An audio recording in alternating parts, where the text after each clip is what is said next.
يلا يلا اتسحب بسرعة بسرعة، بس وطي عشان ما يشوفناش. تعالى جنب الإزاز. ايه ده؟ ايه اللي انا شايفه ده؟ تعالى الحق بص. صدقتني بقى. يا لهوي. بيعمل ايه في عامل الدليفري؟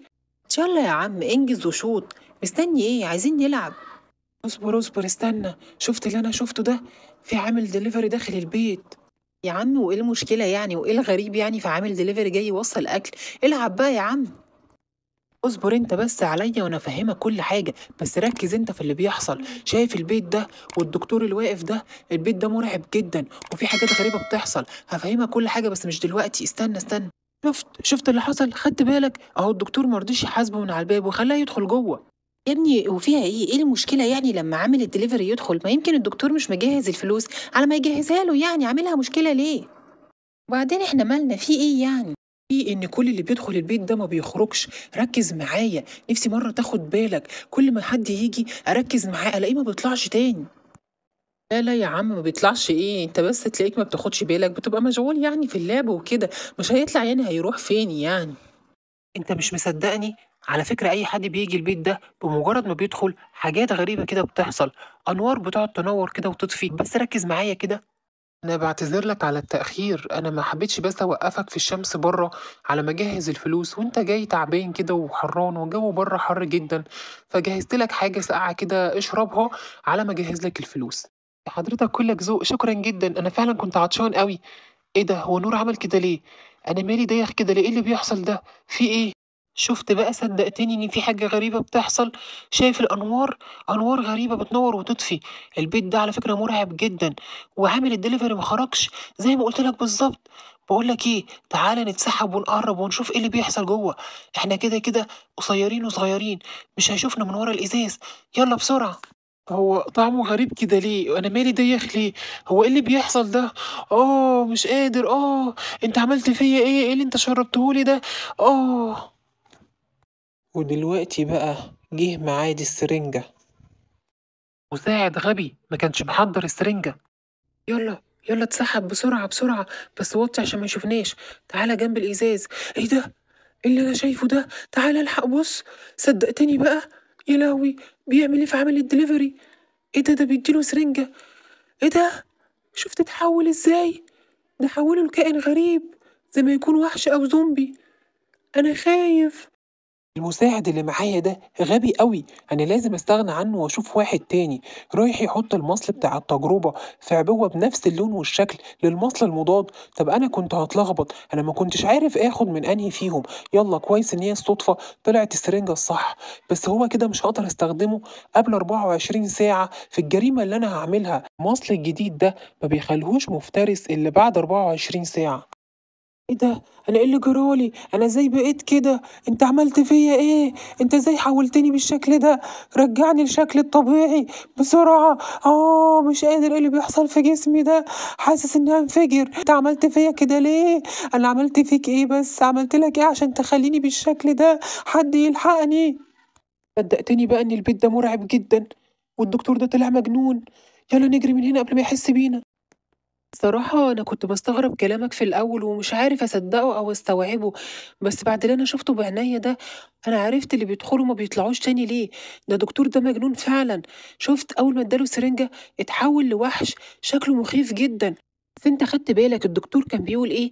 كان بيقول إن في مصل ومصل مضاد، يعني معنى كده لو خد المصل المضاد يقدر يرجع بشري تاني قبل 24 ساعة، لأن لو استنى 24 ساعة هيتحول لمفترس. أيوه، أنا سمعته، بس قصدي كلامك إيه؟ إحنا لو قُلنا لأي حد ما حدش هيصدّقنا، وهيقول دي تخاريف عيال صغيّرة، ومن المستحيل إن إحنا ندخل.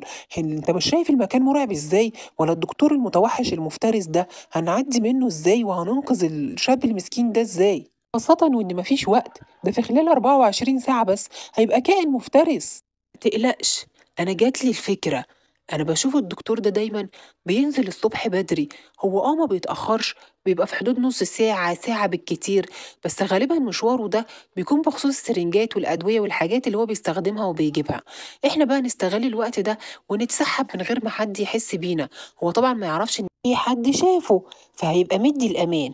احنا بقى نتسحب وندخل ونحاول ندور على المصل المضاد دوت ونديه للشاب المسكين ده، ونحاول يمكن نلحق ننقذه قبل ال 24 ساعة.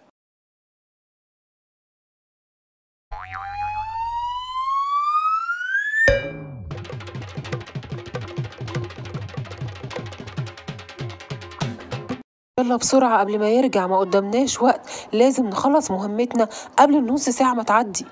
عندك حق، مفيش وقت، ده المكان الوحيد اللي هنقدر ندخل منه، وكويس إن هو ساب الشباك مفتوح. يلا بسرعة. كويس إننا عرفنا ندخل. أنا شايف إن دي كانت أصعب مرحلة.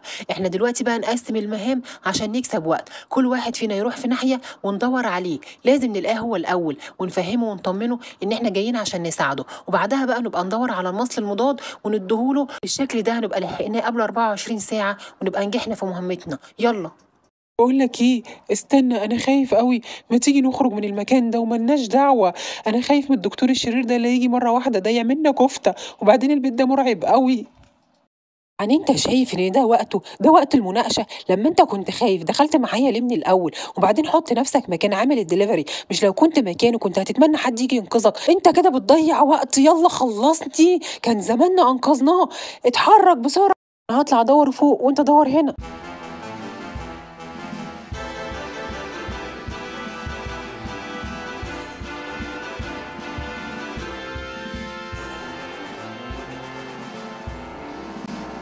انت مين وعايز ايه؟ حرام عليكوا، سيبوني في حالي. كفايه اللي انتوا عملتوه فيا، هتعملوا فيا ايه تاني؟ سيبني سيبني، حرام عليك. تخافش، انا جاي اساعدك، انا وصاحبي جايين ننقذك. اوعى تخاف، استنى بس اما اروح اقول له ان انا لقيتك. يا زياد يا زياد انزل، انا لقيته تحت اهو، مربوط هنا متكتف، انزل بسرعه. طب كويس، لقيته فين؟ ده انا لقيت رعب السنين فوق، ناس كتير قوي متحنطه. يلا تعالى وريني. ايه ده مربوط، انت ما فكيتوش ليه؟ يلا فكه بسرعه، مفيش وقت، يا دوبك ندور على المصل المضاد ونديهوله قبل ما الدكتور يجي. عندك حق، مفيش وقت، يلا انا فكيته اهو.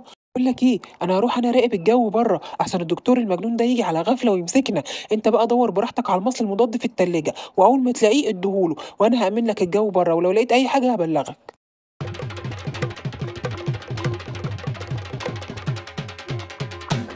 يا لهوي، هنتعمل كفتة. الحق يا زياد، الدكتور جه، الدكتور المجنون جه. لقيت المصل خلاص بس مش لاحق اديهوله، نعمل ايه؟ ده استخبى في اي مكان، حاول تديهوله وانا هطلع اجري على السلم، اول ما يشوفني هيجي ورايا يتلخم فيا، تكون انت اديتهوله بسرعه. يلا. ادي شورتك الهباب يا زياد، انا إيه اللي خلاني اسمع كلامك وامشي وراك؟ خوفي جه في محله. ده مين اللي دخل البيت هنا؟ انا لمحت حد بيجري على فوق. ايه ده؟ فين عامل الدليفري؟ راح فين؟ انا كنت مكتفه وربطه هنا، راح فين؟ انا لازم اطلع اشوف مين اللي دخل البيت. تعالى. انت مين وازاي جرأت تدخل بيتي؟ فين عامل الدليفري؟ مكانك يا دكتور يا مجنون، والا هكسر دماغك بالشاكوش. عندك. عملت ايه يا زياد؟ طمني. اديت له المصل المضاد ورجع بشري عادي وجري يبلغ الشرطة. اضرب بس بضمير، مالكش دعوة، ركز في الضرب معايا. يلا ادي كمان، اضرب اضرب. الحمد لله، خلصنا عليه وانتصرنا وانقذنا عامل الدليفري. مهمتنا نجحت وظابط الشرطة جه كمان. الحق يا فندم، حضرتك جيت في الوقت المناسب. اكتشفنا جريمة كبيرة قوي في البيت هنا. الدكتور المجنون ده كان بياخد البشريين بيحولهم ويستخدمهم في عمل جرائم وبعدين يرجع يحنطهم. انا شفت فوق كارثة، حضرتك لازم تطلع تشوف فوق في ايه. احنا فعلا الفترة اللي فاتت كان بيجيلنا بلاغات كتير عن حالات اختفاء، بس انتوا ازاي قدرتوا توصلوا للمكان هنا؟ وازاي قدرتوا تعرفوا جرائم الدكتور البشعة دي؟ انا لازم اطلع فوق اعاين واعمل اثبات حالة بسرعة.